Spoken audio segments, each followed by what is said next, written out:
Collective memory is the shared pool of knowledge and information in the memories of two or more members of a social group. The English phrase collective memory and the equivalent French phrase le mémoire collective appeared in the second half of the 19th century. The philosopher and sociologist Maurice Halbwachs analyzed and advanced the concept of the collective memory in the book Le Mémoire collective. Collective memory can be shared, passed on, and constructed by large and small social groups. Examples of these groups could include a government, a popular culture, among others. Collective memory parallels the memory of a person who is better at recalling images than words, but also exhibits key differences and features, such as cross-cueing, performance. Memory groups remember more than individuals, as groups are able to draw on the knowledge and experience of all individuals present. An example of this is an article written by Norman Brown that incorporated a few experiments testing individual inaccuracies. The first experiment had 15 subjects estimate the month and year of 36 random events, some political and non-political. The events ranged from January 1976 to May 1983.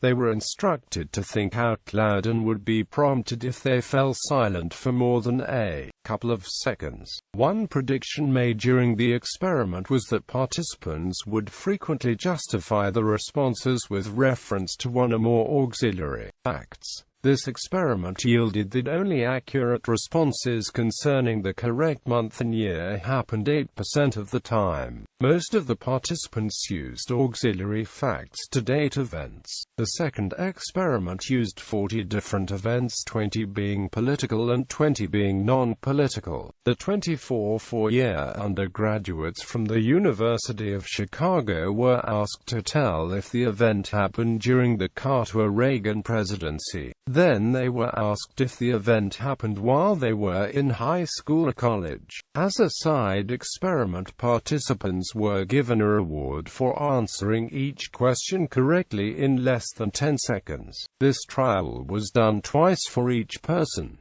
Obviously, the second time answers were more accurate and faster. Participants as a whole were able to answer political events faster when deciding which president was in office and were able to answer non-political events faster with high school or college. The third experiment consisted of participants using free association and a knowledge assessment phase. The 30 students were asked to write down the first current event they could think of related to the shown high-knowledge political event, low-knowledge political event, high-knowledge non-political event, and the low-knowledge non-political event. High-knowledge events had high same narrative responses from the participants. Another example would be members of a group planning a tactical strike against another country are likely to come to a better decision when they work together, rather than alone. One member may be knowledgeable about the terrain and morale of the troops in the country where the strike is planned, while another may be knowledgeable about the home country's weaponry, and another may be knowledgeable about the home country's military morale. Akin to this example, when students are permitted to take examinations as a group, they usually outperform individuals, as each member of the group is knowledgeable in different areas. Information gathering. Groups are also able to acquire more information than individuals, as individuals often have widely differing experiences, backgrounds, personalities, etc. Each can acquire a unique set of information that can be contributed to a group discussion.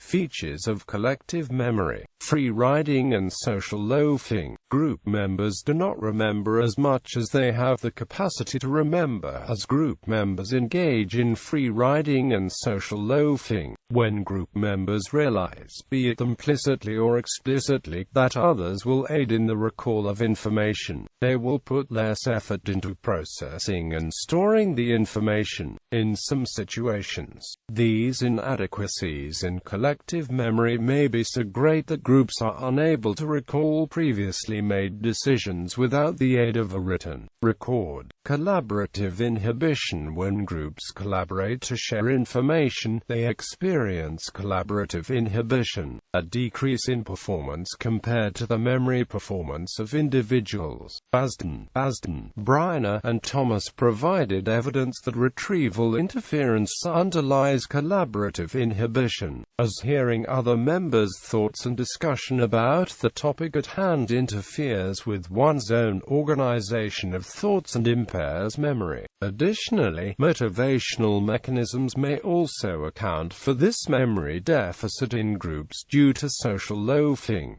Explanations for this include: 1. Personal accountability is diminished, as individual contributions are less recognizable in a group. 2. There is a perceived dispensability of effort. Individuals believe that their contribution will not make a difference in the end. 3. Individuals may try to create an equity of effort, in that they will try to match the effort exerted by other group members. By nature this output is low, however, as each member must wait for everyone to take the turn.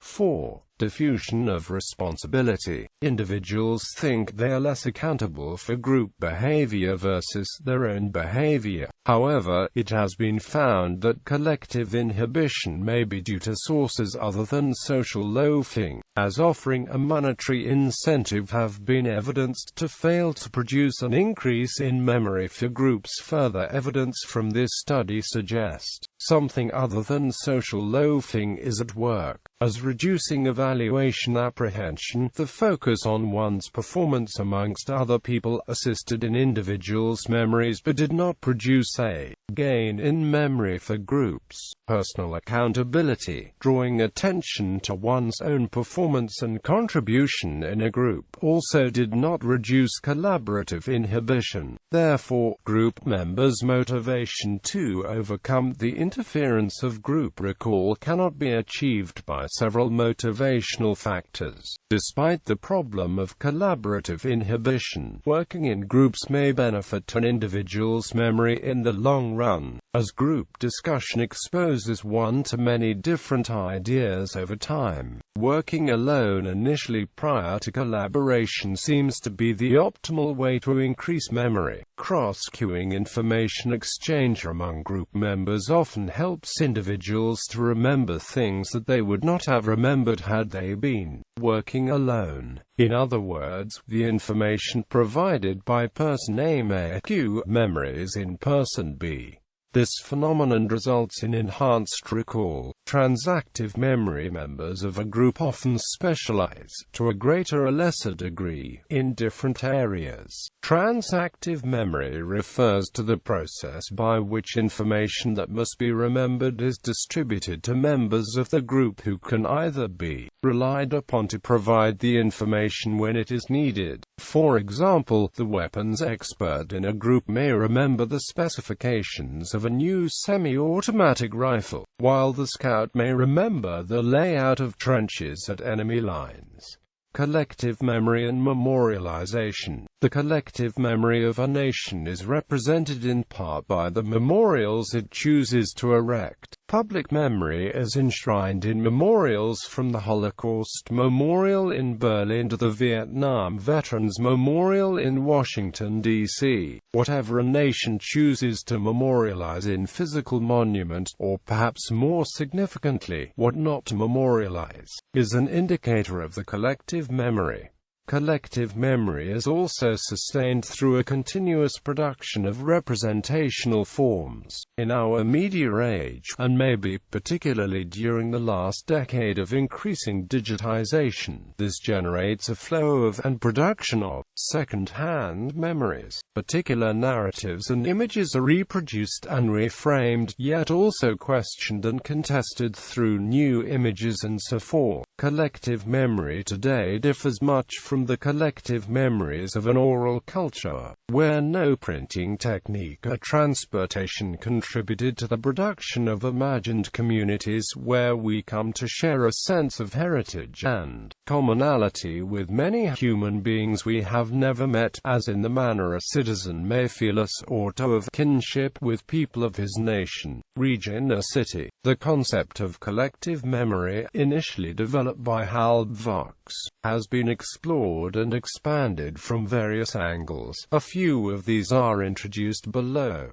James E. Young has introduced the notion of collected memory, marking memories inherently fragmented, collected and individual character, while Jan Assmann develops the notion of communicative memory, a variety of collective memory based on everyday communication. This form of memory is similar to the exchanges in an oral culture of the memories collected through oral history. As another sub-form of collective memories, Assmann mentions forms detached from the everyday. It can be particular, materialized and fixed points as, e.g., texts and monuments. The theory of collective memory was also discussed by former Hiroshima resident and atomic bomb survivor Kiyoshi Tanimoto in his tour of the United States as an attempt to rally support and funding for the reconstruction of his Memorial Methodist Church in Hiroshima. He theorized that the use of the atomic bomb had forever been added to the world's collective memory and would serve in the future as a warning against such devices.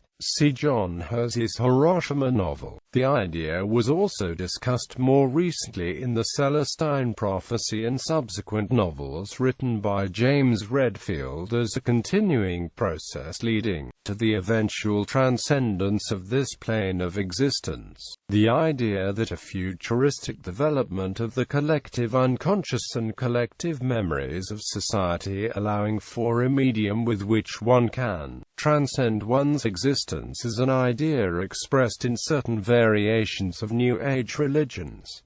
Collective memory in mass media. The arrival of film created many images, film scenes, news scenes, photographs, quotes, and songs, which became very familiar to regular moviegoers and remained in their collective memory. Images of particular movie stars became part of collective memory. During cinema visits, people could watch newsreels of news stories from around the world. For the first time in history, a mass audience was able to view certain stories, events, and scenes, all at the same time. They could all view how, for instance, the Hindenburg disaster was caught on camera and see and remember these scenes all at once.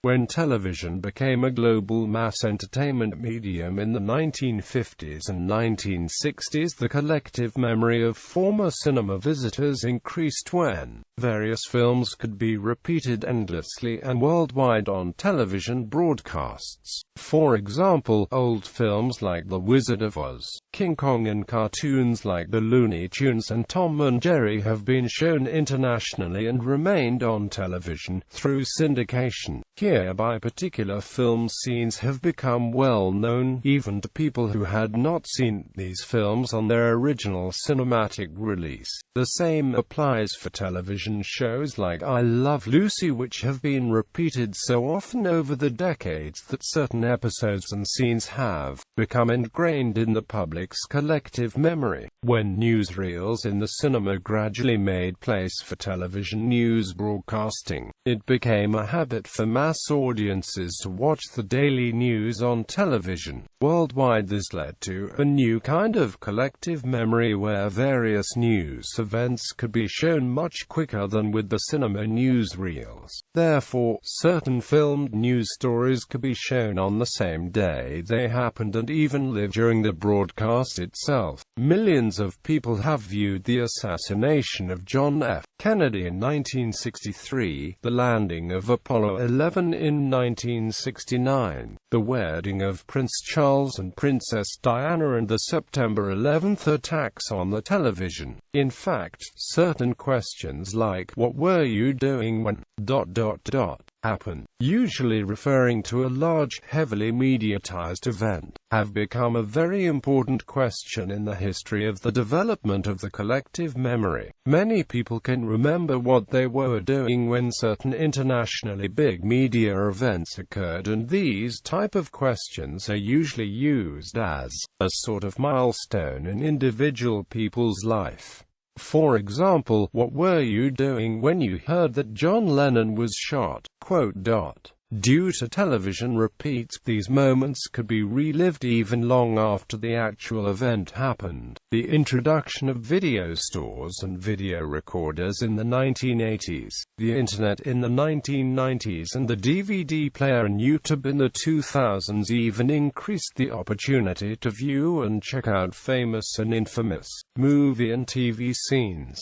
Thanks to all these innovations, certain scenes have become part of audiences' collective memory. This makes it easy for journalists, comedians, advertisers, politicians, etc., to make references to these scenes, knowing that a large audience will recognize and understand them without further explanation. For example, when President Ronald Reagan concluded a speech on March 13, 1985 against the increase of taxes, he said, "Make my day." Most people in the audience and TV viewers understood the reference to the Clint Eastwood film Sudden Impact and laughed and cheered as a consequence of that. The dance moves from Michael Jackson's music video for Thriller have been repeatedly shown on TV so much that they are instantly recognizable and, therefore, imitated frequently for comedic effect in films, TV shows, commercials, etc. Whenever a comedy show or film features a scene where someone is killed or threatened in a shower, most people understand it as a parody of Psycho. Various cartoons from Bugs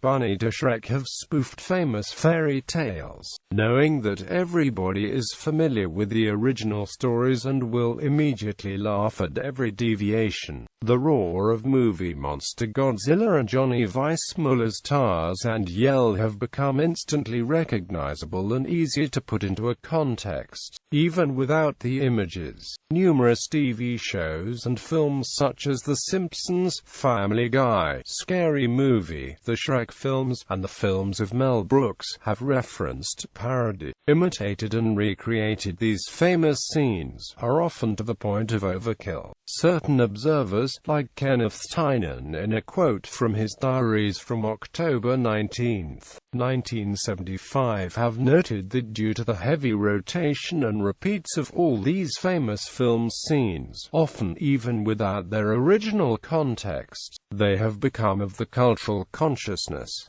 He wrote, "Nobody took into account the tremendous impact that would be made by the fact that films are permanent and easily accessible from childhood onward. As the sheer number of films piles up, their influence will increase, until we have a civilization entirely molded by cinematic values and behavior patterns."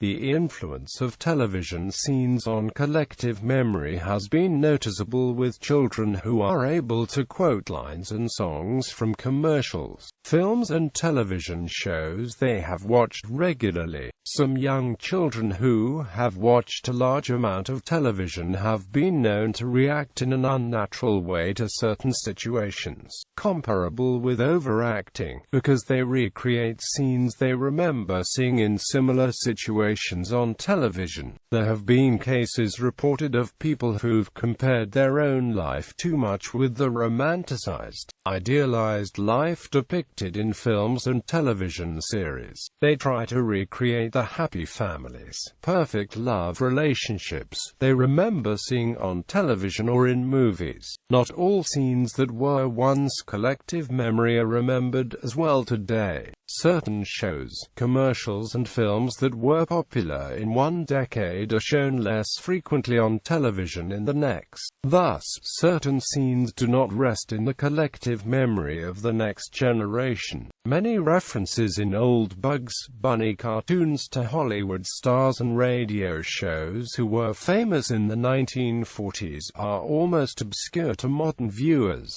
On the other hand, certain scenes have remained in the collective memory, due to being constantly repeated in other media and are well known even for those unfamiliar with the original. For example, even people who never saw the film King Kong know that there is a scene in which the large ape climbs the Empire State Building with a human girl in his hand. This could be a negative side effect of the multi-referential nature films and television shows. Younger audiences, unfamiliar with the original subject being referenced in a contemporary film or TV series, do not recognize the reference and assume that, for instance, a Twilight Zone plot reference in The Simpsons has been thought up by the creators of The Simpsons instead of the other way around. In some cases, references or parodies of older movies in contemporary films and TV shows are almost comparable to plagiarism since they just mimic or imitate a famous scene frame by frame instead of adding a funny new element.